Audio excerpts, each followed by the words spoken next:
कि जात पात की करो विदाई, हिंदू हिंदू भाई भाई। तो भाई धीरेन्द्र शास्त्री जी, मुझे ये बता दीजिए, जिन दलितों को मंदिर में पीटा जाता है क्या वो हिंदू नहीं होते? जिन बहन बेटियों के साथ में अत्याचार शोषण होता है, बलात्कार होता है, क्या वो हिंदू नहीं होते? और मैं कल से देख रही हूँ बहुत सारे लोग रील बना बना कर डाले कि चिट्ठी ना कोई संदेश, जाने वो कौन सा देश जहाँ तुम चले गए। लेकिन क्या ये बातें दिल से निकल रही हैं या सिर्फ रील बनाने तक, पब्लिसिटी लेने तक निकल रही हैं? और आज जिस तरह से, क्योंकि बाबा साहब की जो मूर्ति थी पुरानी संसद भवन से रात के अंधेरे में तोड़ी गई थी और उसी मूर्ति को लेकर लगातार अब तक 3 आंदोलन हो चुके हैं और ये चौथा आंदोलन है। लेकिन आप देखिए यहाँ पर संख्या कितनी है। हम बात करें कि भारत में रहना होगा तो हिंदू राष्ट्र कहना होगा, जो भारत में रहेगा वो जय श्री राम कहेगा। क्यों भाई? क्यों भाई? एक सवाल है मेरा इन तमाम नेताओं से, तमाम साधु संतों से और आरएसएस से और खासकर भारतीय जनता पार्टी से, जो लगातार ये कहते हैं ना कि जो भगवान बुद्ध हैं वो विष्णु का अवतार है। तो मैं इनसे कहना चाहूंगी, अगर भगवान बुद्ध को आप विष्णु का अवतार मानते हैं ना, उठा सके जिस भारत में हर गली हर कूचे से सिर्फ एक ही आवाज आए कि ले अंतमन दीप भाव, ले अंतमन दीप भाव मूल मंत्र बने स्वयं के स्वामी, गूंज उठे हर बस्ती से बुद्धं शरणं गच्छामि। क्योंकि जिन परिस्थितियों में, जिन हालातों में परम पूज्य बाबा साहब ने देश का संविधान लिखा, आज भले लोग कहते हैं कि बाबा साहब दलितों के हैं और जो लोग ये कहते हैं ना कि दलितों के हैं, वो सबसे बड़े मूर्ख मुझे लगते हैं। जो लोग एक तरफ तो जयकार कर रहे हैं बाबा साहब की, बड़ी बड़ी बातें करते हैं कि बाबा साहब तेरा मिशन अधूरा, हम सब मिलकर करेंगे पूरा, और वही लोग घर में बाबा साहब को ऐसे मैं कहूँगा अपमानित करने का काम करते हैं। उनके घर में वही चीजें होती है जिन चीजों के लिए बाबा साहब ने मना किया। आज वो बहुत सारे ऐसे नेता हैं, मैं नाम नहीं लेना चाहूंगी, मंच पर बड़ी बड़ी बातें कर जाएंगे, लेकिन आप उनके घर में जाकर देखिए, सारा चिड़िया घोंसला जानवर सारे बैठे हुए हैं।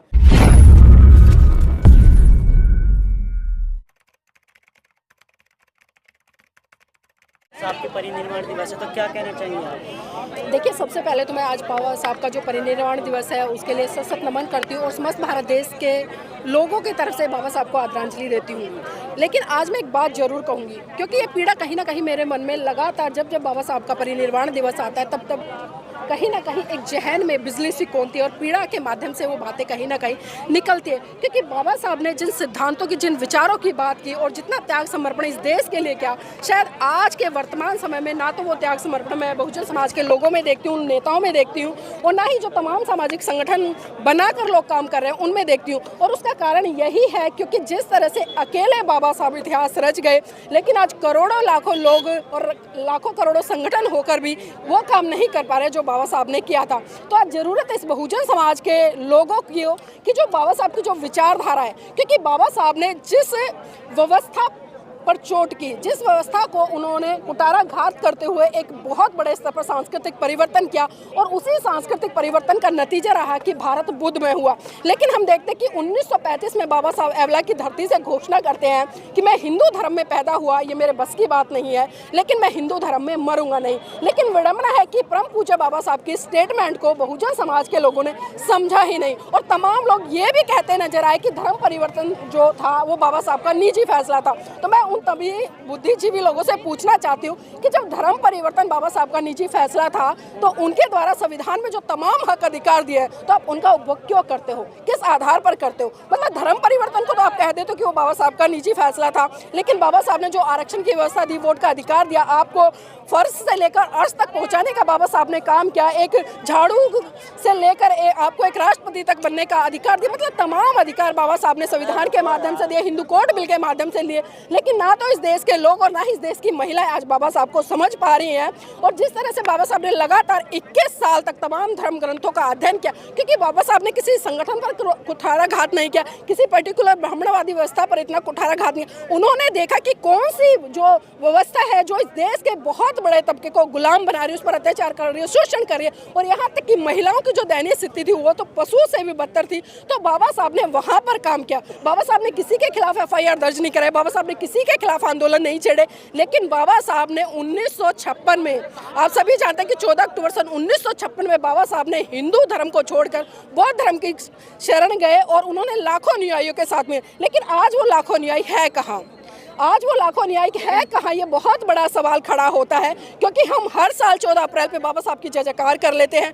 6 दिसंबर पर बाबा साहब को पुष्पांजलि देकर, हम आदरांजलि देकर उनके सामने नतमस्तक हो जाते हैं कि ये 2 दिन ही हमने बाबा साहब के सम्मान के लिए निर्धारित किए हैं। आज 6 दिसंबर था, बाबा साहब को लोग नमन करने आते हैं। आज के दिन बाबा साहब का महापरिनिर्वाण दिवस हुआ था, लेकिन आज यहाँ पर एक बड़ा आंदोलन किया गया जो बाबा साहब की प्रतिमा हटा दिया गया था, उसको लेकर। देखिए, सोशल मीडिया पर मैं कल से देख रही हूँ बहुत सारे लोग रील बना बना कर डाल रहे हैं कि चिट्ठी ना कोई संदेश, जाने वो कौन सा देश जहां तुम चले गए। लेकिन क्या ये बातें दिल से निकल रही हैं या सिर्फ रील बनाने तक, पब्लिसिटी लेने तक निकल रही हैं। और आज जिस तरह से, क्योंकि बाबा साहब की जो मूर्ति थी पुरानी संसद भवन से रात के अंधेरे में तोड़ी गई थी और उसी मूर्ति को लेकर लगातार अब तक 3 आंदोलन हो चुके हैं और ये 4था आंदोलन है। लेकिन आप देखिए यहाँ पर संख्या कितनी है। क्या आप इसे कह सकते हैं कि आज बहुजन समाज में वैचारिक क्रांति है? आज बिल्कुल भी बहुजन समाज में वैचारिक क्रांति नहीं। कार्यक्रम होते हम नीली पगड़ी लगा लेते, नीला वो क्या नाम है टीका लगा लेते, गमछा डाल लेते। क्या इससे क्रांति हो पाएगी या इससे महान पुरुषों की विचारधारा आगे बढ़ पाएगी? बाबा साहब ने साफ साफ संदेश दिया कि जो व्यवस्था आपको गुलाम बनाए, आपको उस व्यवस्था को पैरों के नीचे कुचलना है। लेकिन विडंबना है कि आज हम लोग इस बात को नहीं समझ पा रहे। अगर मैं बात करूं जिस तरह से आप सबने कहा या जो लोग यहाँ पर बात कर रहे हैं, क्योंकि आज़ादी के 77 साल बीत चुके हैं। आज हम एक ऐसे भारत में रह रहे हैं जहाँ पर मैं खुले तौर पर अपनी अभिव्यक्ति कर सकती हूँ, मैं किसी को कुछ भी कह सकती हूँ, बशर्ते उसके सामने वाले के जो हित है उसका हनन ना हो। तो बाबा साहब ने इतनी बड़ी आज़ादी हमें दी, लेकिन हमने उस आज़ादी को नहीं समझा।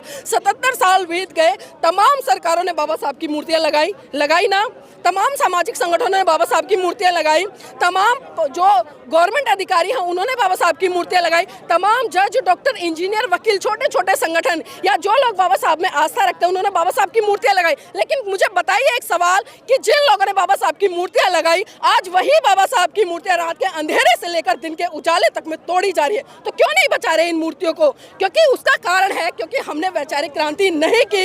हमने जिस विचारधारा पर काम करना चाहिए था उस विचारधारा पर बिल्कुल काम नहीं किया। और वही कारण है कि आज मनुवादी विचारधारा के लोग आपकी नजरों के सामने बाबा साहब की मूर्तियां तोड़ देते हैं। क्योंकि हम अक्सर देखते हैं कि बाबा साहब की मूर्तियों पर तो हम माला चढ़ा देते हैं, लेकिन उनके विचारों पर इतना बड़ा ताला लगा देंगे क्योंकि कोई व्यक्ति समझ ना पाए। हम बाबा साहब की जय जयकार कर लेंगे। अभी आपने देखा संविधान दिवस पर जिस तरह से कांग्रेस ने भी तालकटोरा स्टेडियम में बहुत भव्य विशाल कार्यक्रम किया, एक स्लोगन दिया कि मेरी जान मेरा संविधान, मेरी जान मेरा संविधान। इसी तरह से भाजपा ने भी एक कार्यक्रम किया इंडिया गेट पे। उन्होंने जो संविधान है उसकी प्रस्तावना पढ़वाने का काम किया। क्या प्रस्तावना पढ़ने से आपने उस हमको समझा जो कहता कि हम भारत के लोग? क्या भारतीय जनता पार्टी ने उस हम भारत के लोग की भावना को समझा? अगर समझा होता ना तो पुरानी संसद से बाबा साहब की मूर्ति नहीं हटती। और जो आज दिन दहाड़े बाबा साहब की मूर्तियाँ तोड़ी जा रही है, अगर मैं उदाहरण के तौर पर बात करूँ उत्तर प्रदेश सबसे बड़ा राज्य। आप एक दिन आपको ऐसा नहीं मिलेगा जब कोई खबरें किसी गाँव से, किसी गली मोहल्ले से, किसी पार्क से ना आती हो कि बाबा साहब की मूर्ति ना तोड़ी गई। तो आज बहुजन समाज के लोगों को भी ये समझना पड़ेगा कि हमें मूर्तियों से ज्यादा विचारों पर काम करना है। क्योंकि लेकिन पार्टियां जो है वो संविधान की रक्षा के लिए लड़ाई तो लड़ रहे हैं। कौन सी रक्षा की लड़ाई कर रही है बताइए? जब मोदी जी संसद भवन में घुसते हैं, संविधान उसको क्या नाम है उसके मत्थे पे जाते हैं, दरवाजे पे जाते हैं, चूम लेते हैं, संविधान को हाथ में उठा लेते हैं, उसको चूम लेते हैं, तो क्या इससे काम चल जाएगा? और यही कमी है क्योंकि हम लोग ये देखते हैं कि उस संविधान को बचाने की बात कर रहे हैं, संविधान की रक्षा कर रहे हैं, लेकिन आप देखिए दिन दहाड़े उस संविधान की आत्मा को भी घोट रहे हैं। अभी जिस तरह से तमाम हिंदू साधु संत क्या राग अलाप रहे कि भारत को हिंदू राष्ट्र होना चाहिए। हम बात करें कि भारत में रहना होगा तो हिंदू राष्ट्र कहना होगा, जो भारत में रहेगा वो जय श्री राम करेगा। क्यों भाई? क्यों भाई? एक सवाल है मेरा इन तमाम नेताओं से, तमाम साधु संतों से और आरएसएस से और खासकर भारतीय जनता पार्टी से, जो लगातार ये कहते हैं ना कि जो भगवान बुद्ध हैं वो विष्णु का अवतार है। तो मैं इनसे कहना चाहूंगी अगर भगवान बुद्ध को आप विष्णु का अवतार मानते हैं ना तो इस भारत देश में, क्योंकि जब विष्णु का अवतार राम है और बुद्ध है तो दोनों है, तो बुद्ध ने कितना बड़ा काम इस देश के लिए किया। जब देश के प्रधानमंत्री जी विदेश में जाते तो क्या कहते हैं? मैं बुद्ध की धरती भारत से आया हूँ, हमें युद्ध नहीं हमें बुद्ध चाहिए। तो उन मोदी जी से मैं कहना चाहूंगी, मोदी जी अगर आपको युद्ध नहीं बुद्ध चाहिए और आप भारत की धरती बुद्ध से आए हैं और ये तमाम जो आपके नेतागण हैं जो ये भगवाधारी आजकल नारंगी संतरे चारों तरफ घूम रहे हैं, तो इनको आवाज उठानी चाहिए कि हमें बुद्ध का देश चाहिए, ना कि राम का देश चाहिए। और हमें राम राज्य नहीं बल्कि बुद्ध राज्य चाहिए, जहां पर प्रत्येक व्यक्ति शांति से रह सके, करुणा से रह सके, मैत्री भाईचारे के साथ में रह सके और हम फिर से वो भारत लौटा सके जिस भारत में हर गली हर कूचे से सिर्फ एक ही आवाज आए कि ले अंत मन दीप भाव, ले अंत मन दीप भाव मूल मंत्र बने स्वयं के स्वामी, गूंज उठे हर बस्ती से बुद्धं शरणं गच्छामि। धीरेन्द्र कृष्ण शास्त्री कहते हैं कि जाति पात की करो विदाई, हम सब हिंदू भाई भाई। क्या गलत है इसमें? देखिए पहले तो मैं उनके लिए ताली बजा दूं बड़ी जोर से, जो कहते हैं ना कि जात पात की करो विदाई, हिंदू हिंदू भाई भाई। तो भाई धीरेन्द्र शास्त्री जी मुझे ये बता दीजिए, जिन दलितों को मंदिर में पीटा जाता है क्या वो हिंदू नहीं होते? जिन बहन बेटियों के साथ में अत्याचार शोषण होता है, बलात्कार होता है, क्या वो हिंदू नहीं होते? या आप जो ये राग अलाप रहे हैं, तो अगर आप इतने ही समानतावादी दृष्टिकोण के हैं, आज आप बात कर रहे हैं कि भाई जाति व्यवस्था खत्म हो जाए और हिंदुओं को बंटना नहीं, तो हिंदू है कौन? हिंदू है कौन इस भारत देश में? मैं आपको बता दूं, सुप्रीम कोर्ट में इस शब्द को लेकर बहुत बड़ी बहस छिड़ी है, डिसीजन भी आया और सुप्रीम कोर्ट ने साफ साफ कराया कि जो हिंदू शब्द है एक फारसी का शब्द है, ये कोई धर्म नहीं है, एक गाली है। और जब से इन लोगों को पता चला कि हिंदू एक गाली है, तब से इन तमाम नेताओं ने, तमाम साधु संतों ने अपने आप को सनातनी कहना शुरू कर दिया। और इतने ही ये दलितों का हितैषी है ना, धीरेन्द्र शास्त्री ने अभी तक शादी नहीं की है, अविवाहित है। तो मैं चाहूंगी किसी दलित गरीब परिवार की पढ़ी लिखी लड़की से शादी करे और एक उदाहरण पेश करे, क्योंकि ये लोग सिर्फ आपस में जमीन पे लड़ा सकते हैं और राजनीतिक लाभ लेने के लिए इस तरह की बातें कर सकते हैं। अभी धीरेन्द्र जी, मैं बात तो कर रही हूँ ना, धीरेन्द्र शास्त्री है, उसने अपनी बहन की शादी किससे की है? एक मुसलमान से की है। और वही योगी आदित्यनाथ जी क्या कहते हैं कि बटोगे तो कटोगे। मतलब आप समझ रहे हैं कि एक तरफ तो ये स्टेटमेंट आती है और दूसरी तरफ इस तरह की बातें होती है। तो हमें बड़ी बारीकी से समझना पड़ेगा, क्योंकि सबसे बड़ा उदाहरण हमारे पास में हमारे महान पुरुष है। बाबा साहब का जो त्याग समर्पण बलिदान रहा है ना, अगर मैं पूरे भारत के विश्व की बात करूँ ना, क्योंकि जिन परिस्थितियों में, जिन हालातों में परम पूज्य बाबा साहब ने इस देश का संविधान लिखा, आज भले लोग कहते हैं कि बाबा साहब दलितों के हैं, और जो लोग ये कहते हैं ना कि दलितों के हैं, वो सबसे बड़े मूर्ख मुझे लगते हैं, क्योंकि बाबा साहब ने खाली दलितों के लिए काम नहीं किया। और दलित है कौन? जो पिछड़ा है, दबा है, कुचला है। आज मंच पर भी तमाम नेता चिल्ला रहे थे कि दलित है, सूट बूट में खड़े, करोड़पति है, अरबों की गाड़ियों में चलते, फिर भी तुम दलित हो। क्यों भाई? कब तक दलित बने रहोगे? बाबा साहब ने कभी भी दलित शब्द का इस्तेमाल नहीं किया। बाबा साहब ने आपको SC, ST, OBC और अनुसूचित जाति करके संबोधित किया, आपको बहुजन शब्द महाकाणिक तथागत बुद्ध ने दिया, लेकिन आप उनके शब्दों को नहीं समझते हो। आप जो आपने गढ़ लिए हैं, आप उन शब्दों का इस्तेमाल करते हो। और यही विडंबना है कि आज जो लोग हिंदू राष्ट्र का राग अलाप रहे हैं, या जो लोग आज हिंदू राष्ट्र की बात कर रहे हैं, जो लोग ये कहते हैं कि हम भारत को हिंदू राष्ट्र बनाएंगे, तो ये उसी का कारण है, क्योंकि जब हमारे ऊपर अत्याचार शोषण होता है तो ये हमें दलित बना देते हैं, और जब राजनीतिक इनको लाभ लेना होता है तो हम हिंदू बना देते हैं। तो ये चीजें कहीं ना कहीं हमारे नेताओं को भी समझनी पड़ेगी और उन्हें सही रूप से एक दर्शन देना पड़ेगा इन बहुजन समाज के लोगों को कि बाबा साहब ने आपको एक वैचारिक, एक सांस्कृतिक परिवर्तन करके एक बहुत बड़ा सिद्धांत दिया, लेकिन हम उस सिद्धांत को समझ नहीं रहे हैं। भारत बन रहा है या नहीं बन रहा? कहाँ बन रहा है बताइए? कौन से घोंसले में बन रहा है, कौन से कमरे में बन रहा है, कौन सी झोपड़ी में बन रहा है, कहाँ बन रहा है बाबा साहब के सपनों का भारत? बाबा साहब के सपनों का भारत सिर्फ कल्पनाओं में बन रहा है, सिर्फ सोशल मीडिया पर बन रहा है, सिर्फ फेसबुक पर बन रहा है। जो लोग एक तरफ तो जयकार कर रहे हैं बाबा साहब की, बड़ी बड़ी बातें करते हैं कि बाबा साहब तेरा मिशन अधूरा, हम सब मिलकर करेंगे पूरा, और वही लोग घर में बाबा साहब को ऐसे मैं कहूँगा अपमानित करने का काम करते हैं। उनके घर में वही चीज़ें होती है जिन चीज़ों के लिए बाबा साहब ने मना किया। आज वो बहुत सारे ऐसे नेता हैं, मैं नाम नहीं लेना चाहूँगी, मंच पर बड़ी बड़ी बातें कर जाएंगे, लेकिन आप उनके घर में जाकर देखिए, सारा चिड़िया, घोंसला, जानवर सारे बैठे हुए हैं। तो बताइए क्या बाबा साहब के सपनों का भारत है?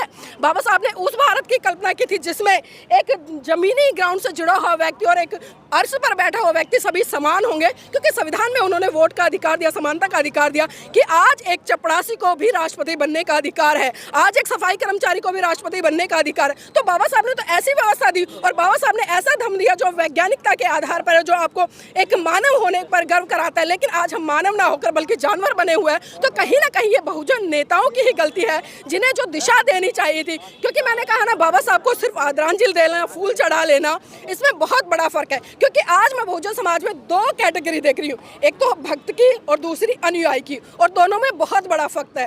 काम दोनों लगभग एक सा करते हैं, लेकिन भक्त और अनुयायी का मैं थोड़ा सा यहाँ पर डिफरेंट बता दूँ। क्योंकि जो भक्त है वो क्या करता है, 14 अप्रैल को बाबा साहब की जयकार करेगा, फूल माला लाएगा, मोमबत्ती जलाएगा, बड़े बड़े मंच लगाएगा, कार्यक्रम आयोजित करेगा, और फिर अपने घर में जाकर शांत बैठ जाएगा। लेकिन वही अनुयायी वो भी काम यही करता है कि फूल माला लाता है, मोमबत्ती जलाता है, बाबा साहब के मंच लगाता है, भाषण देता है, लेकिन वो एक काम जरूर करता है जो भक्त नहीं करता। भक्त एक साल में एक दिन करता है, लेकिन जो अनुयायी है वो लगातार अपने लोगों के घर घर में जाकर उनको समझाता है, छोटे छोटे कार्यक्रम आयोजित करता है। क्योंकि हमें कार्यक्रम के लिए ये नहीं कि बहुत बड़ा पैसा चाहिए। अरे आप 10-20 लोग यहाँ पर खड़े गली मोहल्ले में जाए, एक परिवार में बैठ के ही समझा दीजिए, तो क्या वहाँ पर क्रांति नहीं होगी? लेकिन विडंबना है कि कार्यक्रम करने के लिए हमें करोड़ों लाखों अरबों रुपए चाहिए तभी कार्यक्रम होगा। लेकिन अगर बाबा साहब ये सोचते, साहब मान्यवर काशीराम सोचते, या अन्य बहुजन नायक नायिका ये सोचते, तो शायद आज जिस प्लेटफॉर्म पे हम लोग या आप लोग खड़े होते हैं, तो शायद ये खड़े नहीं होते। बहुजन समाज बाबा साहब की प्रतिमा नहीं बचा पा रहा।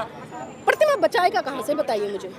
प्रतिमा बचाएगा कहाँ से? हमने विचारों पे तो काम किया नहीं, खाली हम प्रतिमा बचाने के लिए आंदोलन कर रहे हैं। और आंदोलन भी आप देखिए, ये संसद मार्ग है, और आज का दिन बाबा साहब की जो अंतिम सांस थी वो इतिहास बनी थी। क्योंकि जब बाबा साहब पैदा हुए बड़े साधारण थे, एक मनुष्य जिस तरह से मैं पैदा होती हूँ, आप पैदा होते हैं, या अन्य व्यक्ति पैदा होता है, इस तरह से बाबा साहब पैदा हुए। लेकिन जिस दिन बाबा साहब की मृत्यु हुई थी उस दिन पूरी तरह से बाबा साहब इस देश को मिले थे, लेकिन इस देश के लोगों में बार बार वही कह रही हूँ कि उनकी विचारधारा को बिल्कुल भी नहीं समझा। बार बार उनकी विचारधारा पे वो तिलांजलि देते रहे, बार बार उनको अपमानित करते रहे, और वही कारण है कि मूर्तियां जो बचाने की बात है वो इस तरह से नहीं बचेगी। चंद मुट्ठी भर लोग बहुजन नेता सामने क्यों नहीं निकल कर आते इसमें? क्यों निकल कर आएंगे भाई? वो बताइए मुझे, वो क्यों निकल कर आएंगे? वो जिन पार्टियों में बैठे हैं, जिसके वो तलवे चाटने का काम कर रहे हैं, जिनकी वो हाँ में हाँ मिला रहे हैं, आपके कितने सांसद बताइए?